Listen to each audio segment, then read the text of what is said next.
പരിശുദ്ധ അമ്മയാൽ സ്നേഹിക്കപ്പെടുന്ന എല്ലാവർക്കും കൃപ നിറഞ്ഞവളെന്നും ദൈവസന്നിധിയിൽ കൃപ കണ്ടെത്തിയവളെന്നും വേദപുസ്തകം സാക്ഷ്യപ്പെടുത്തുന്ന പരിശുദ്ധ കന്യകാമറിയത്തിൻ്റെ ജനന തിരുനാൾ മംഗളങ്ങൾ ഏറ്റവും സ്നേഹത്തോടെ ആശംസിക്കുന്നു.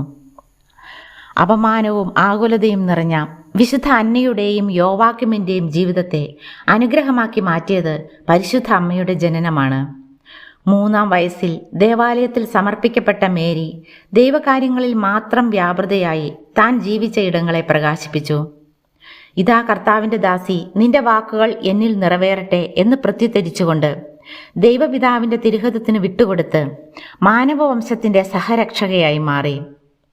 തൻ്റെ ബന്ധുവായ എലിസബത്തിന് പരിശുദ്ധാത്മാവിനെ നൽകാൻ തിടുക്കത്തിൽ യാത്രയാവുന്ന പരിശുദ്ധ അമ്മ കാനായിലെ കല്യാണ വിരുന്നിൽ ആവശ്യക്കാർക്ക് വേണ്ടി ഈശോയുടെ മുമ്പിൽ മധ്യസ്ഥയായി മാറുന്നു.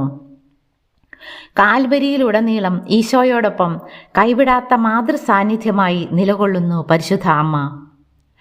ഈശോയുടെ മരണശേഷം ചിതറിപ്പോകാൻ സാധ്യതയുണ്ടായിരുന്ന ശിഷ്യഗണത്തിന് നിലനിൽപ്പ് നൽകിയതും യേശുവിനെ പ്രഘോഷിക്കുവാൻ ശിഷ്യന്മാരെ ബലപ്പെടുത്തിയതും അമ്മയായിരുന്നു.